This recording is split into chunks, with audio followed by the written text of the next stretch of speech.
Malhar certificate मिळालं म्हणजे फुकट वाटणार आहेत का? म्हणजे हिंदूंना हिंदूच्या दुकानामध्ये नितेश राणेंनी सांगितलं म्हणून फुकट वाटलं जाणार आहे का? मंत्री पदावर बसून पुरोगामी महाराष्ट्राला बदनाम करण्याची सुपारी जर राणेंनी घेतली असेल तर राणे साहेब हात जोडून विनंती आहे, धार्मिक द्वेषाचे धंदे बंद करा. आता तुम्ही मत्स्य उत्पादन मंत्री आहेत का परवाने देणारे सर्टिफिकेटचे मंत्री आहेत हेच कळायला मार्ग नाही. हिंदू असो किंवा मुस्लिम असो, जो व्यवसाय करतो तो स्वतःचा स्वार्थ साधत असतो. राणे सुद्धा कुणाला फुकट काही देत नाहीत आणि आयुष्यात कधी राणे फुकट कुणाला देणार सुद्धा नाहीत. औरंगजेबाची कबर उद्ध्वस्त करणार करा ना, पण शिवरायांचा इतिहास सुद्धा पुसणार का याचं सुद्धा उत्तर द्या.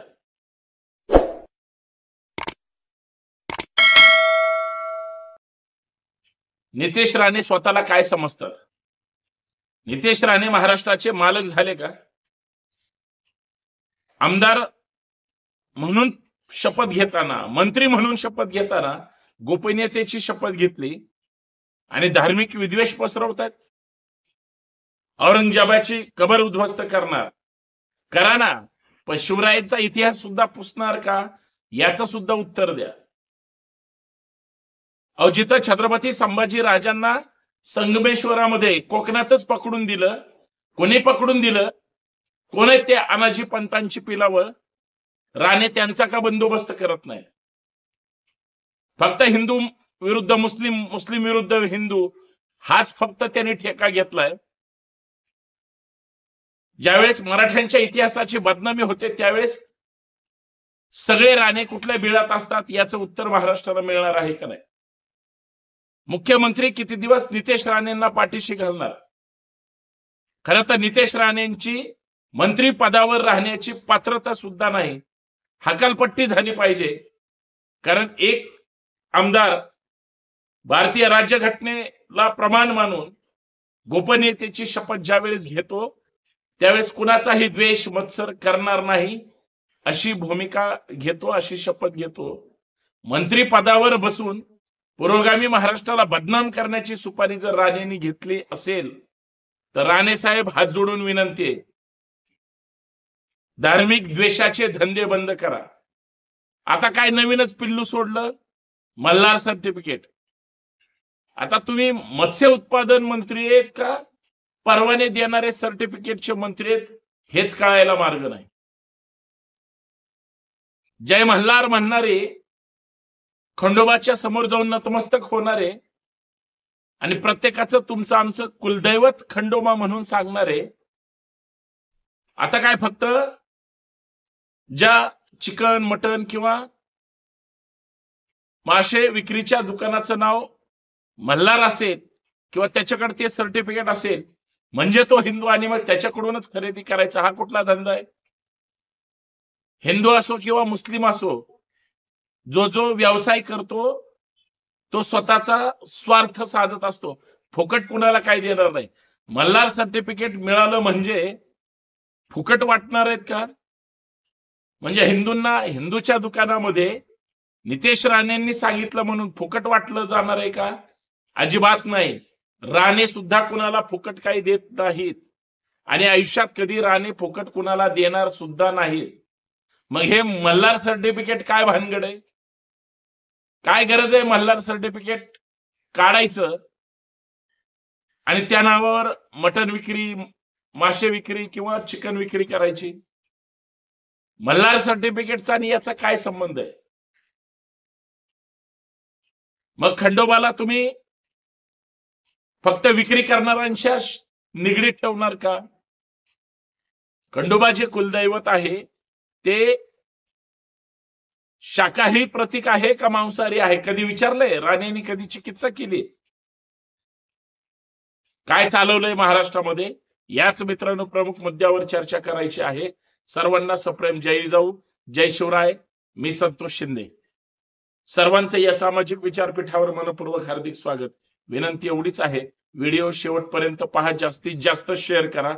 आपलं हे लाडकं युट्यूब असेल, फेसबुक असेल, इंस्टाग्राम असेल किंवा व्हॉट्सअप चॅनल असेल, संतोष शिंदे ऑफिशियल किंवा संतोष शिंदे संभाजी ब्रिगेड महाराष्ट्र, बिलकुल 100% सबस्क्राईब करा, फॉलो करा, जास्तीत जास्त लोकांना पाठवा, संपर्कात राहूया. जातीवादी, मनुवादी, कळपाने धार्मिक विद्वेष पसरवणाऱ्यांच्या विरोधात या पुरोगामी महाराष्ट्राचा बुलंद आवाज म्हणून आपण चर्चा करत राहिलं पाहिजे. शिंदे बोलत आहेत, शिंदे बोलणार, शिंदे आपलं परखड मत मांडणार म्हणून आपल्या समोर आलेलो आहे. श्री खंडोबा देवस्थान आपल्या जेजुरीचं, लहानपणापासून जेजुरीला तुम्ही आम्ही सगळेजण जातोय. लग्न झाल्यानंतर सुद्धा नवरा नवरी तिथं जाऊन नतमस्तक होतातच. संसाराची सुरुवात आपल्या कुलदैवतेला नमन करूनच प्रत्येक जण करतो. माझ्या वाचण्यात आतापर्यंत खंडोबाचा इतिहास, एक तर ते स्वतः शुद्ध शाकाहारी, आणि कुठल्याही खंडोबाचं तुम्ही चित्र पहा, लहान लहान प्राणी त्यांच्या आसपास उभे असताना दिसतात. मग शेळी असेल, मग एक छोटस कुत्र्याचं पिल्लू असेल, गायी असतील. खंडोबा म्हणलं की कृषी प्रधान राजा. खरं तर आपले सगळे जे काही महापुरुष आहेत ते कर्तृत्वान माणसं, कर्तृत्वान वारसा जपत शेतकरी, कष्टकरी, कामगार, शेतमजूर इथल्या भूमिपुत्रांसाठी लढलेली ही सगळी माणसं आहेत. त्यांना नंतर देवत्व प्राप्त झालं. मग ही सगळी महान माणसं एखाद्या थोतांडामध्ये, कर्मकांडामध्ये किंवा एखाद्या सरकारी योजनामध्ये तुम्ही त्यांना प्रायव्हेट लिमिटेड करणार का? राणेंना काय वाटतंय, राणेंच्या मनात काय आहे याला अजिबात किंमत नाही. लोकांच्या मनात काय आहे याला किंमत आहे. राणे आज ह्या पक्षात आहेत म्हणून ते हिंदुत्ववादी चर्चा करतात. उद्या त्यांचं तिथंही कुरबुरलं किंवा काय वाद झाले, ते दुसऱ्या पक्षात जातील, स्वतःचा पक्ष काढतील. काढलेला होता. राणे नेहमी मुस्लिम देश पसरवण्याचं काम करतात. जे जे वाईट आहेत त्यांचं समर्थन कोणीच करणार नाही. कुठल्याही जाती धर्मातला विकृत माणूस असू द्या, विकृती ही कायद्याने ठेचलीच गेली पाहिजे, कठोर शासन झालंच पाहिजे. परंतु सध्या झालंय काय?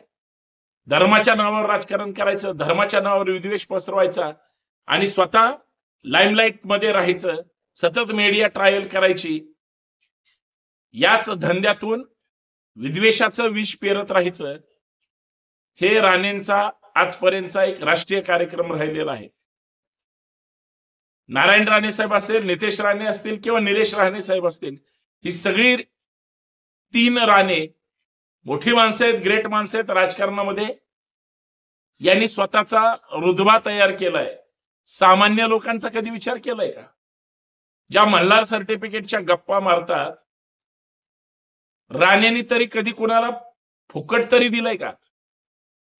मल्हार सर्टिफिकेट मिळाल्यानंतर कुठला मांस मच्छी विक्री करणारा आपला हिंदू आपल्याकडे आलाय, आपलीच लोक आपल्याकडे आलेत म्हणून काय कमी भावात कोणी देणार आहे का? अजिबात देणार नाही. राणे सुद्धा देणार नाही. राणेंचे सुद्धा मोठे मोठे व्यवसाय आहेत, तिथं जाऊन बघा. आपल्याला हिंदुत्वाच्या गप्पा सांगतात. कधी काळी मराठी माणूस म्हणून त्यांना फार कळवळा येतात. सगळीकडे हिंदी भाषिक आहे त्यांच्या. आता त्यांना ते हिंदू म्हणत असतील तर ती वेगळी गोष्ट आहे. आमच्या इथल्या भूमिपुत्रांना रोजगार देऊ शकतात का, हा संशोधनाचा विषय. मल्हार सर्टिफिकेट हे महाराष्ट्रातल्या लोकांना त्या ठिकाणी देणार आहेत का? महाराष्ट्रामध्ये मराठी माणसाच्या हातात रोजगार? युपी, बिहारी, पंजाबी, तिकडले राजस्थानी, गुजराती, मारवाड्यांनी सगळं मार्केट खाऊन टाकलंय. तुम्ही मुंबईत जा, पुण्यात जा, महाराष्ट्राच्या कानाकोपऱ्यात बाहेर राज्यातून आलेल्यांनी सगळं मार्केट ताबा मारलाय.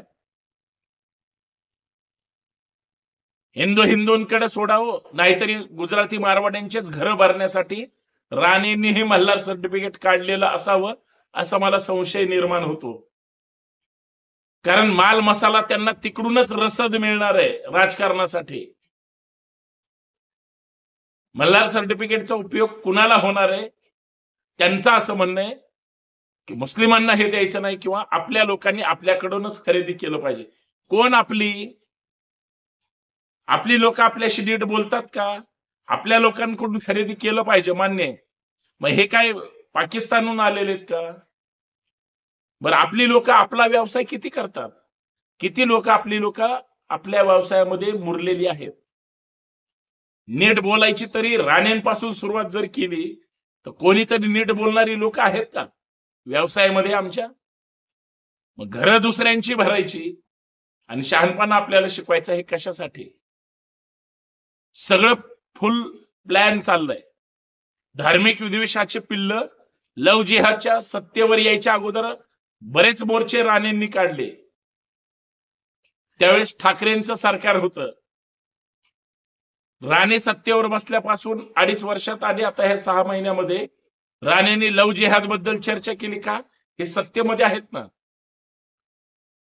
बदनामीकारक इतिहास ज्यावेळेस महाराष्ट्रासमोर महाराष्ट्रातलेच नितेश राणेंच्या पक्षातले वाचाळवीर अत्यंत वादग्रस्त बोलून बदनामी करतात महाराजांची, त्यावेळेस हे सगळे चंगू मंगू महाराष्ट्रातल्या राजकारणातले जेवढे पोपटपंची येऊन करतात ते सगळे का गप्प असतात? याचं मल्हार सर्टिफिकेट मध्ये काही रूपांतर होणार आहे का? नाही होणार. मग का धार्मिक विद्वेष पसरवायचा? मला वाटतं हे धंदे बंद केले पाहिजेत. विष कालवणं, सामाजिक द्वेष पसरवणं आणि तेही सरकारच्या पदावर राहून, घटनात्मक पदावर राहून, हे संविधानाला धरून नाही आणि राज्यकर्त्यांना हे शोभत नाही. खरं तर मुख्यमंत्री महोदय असतील किंवा त्यांचे सगळे मंत्रिमंडळ, मार्गदर्शक, प्रशासकीय अधिकारी सुद्धा जर एखाद्याने मंत्री म्हणून, आमदार म्हणून जर शपथ घेतली असेल आणि तो जर शपथ मोडत असेल तर त्यांना त्या पदावरून हकलावं, हकालपट्टी केली पाहिजे, अशी लोकभावना सुद्धा राज्यकर्त्यांनी समजून घेतली पाहिजे. घ्यावं न घ्यावं हा ज्याचा त्याचा प्रश्न आहे, पण विष कालवण्यातून काय मिळणार आहे हा संशोधनाचा विषय. राहिला प्रश्न आमच्या भूमिपुत्रांसाठी. नितेश राणे साहेबांनी जर भूमिपुत्रांसाठी रोजगारामध्ये किंवा सगळ्या उद्योगधंद्यामध्ये, सगळ्या कंपन्यांमध्ये भूमिपुत्रांना 95% जर संधी देणारा सरकारी आदेश काढला तर महाराष्ट्रातील माझ्यासहित सगळी जनता नितेश राणेंचं अभिनंदन करेल. पण त्यांच्या सरकारमध्ये आणि त्यांच्यात ती हिंमत आहे का फक्त मूळ मुद्द्यापासून दुर्लक्ष करायचं म्हणून विष कालवत बसायचं? हा सुद्धा यांचा राजकीय डाव समजून घेतला पाहिजे. एवढंच मला मांडायचं होतं. सगळं थोतांड आहे, सगळं फेक आहे. मल्हारराव नाव कशामुळे पडलं आणि मल्हार हे नाव बदनाम करण्यासाठी किंवा चुकीच्या ठिकाणी देण्यासाठी विनाकारण काहीतरी षडयंत्र केलं जात आहे असं माझ्या मनात कुठंतरी वाटलं, म्हणून मी आपल्या समोर आलो, बोललो, मांडणी केली. मुद्दा समजून घ्या.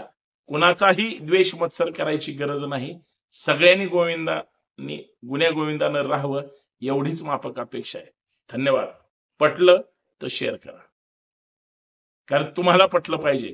पटलं तरच तुम्ही पुढे पाठवणार आहे. फॉलो करा, सबस्क्राईब करा, संपर्कात राहा. अन्यथा ही लोक बोलतच राहतील आणि बदनामी करत राहतील, आपल्या लोकांना पेटवत राहतील. हे हजारो कोटीचे मालक झालेत, करोडो कोटीचे मालक होतील. आपण खालीच एकमेकांची डोकी फोडून एकमेकांसोबत वाद घालत बसू. धन्यवाद.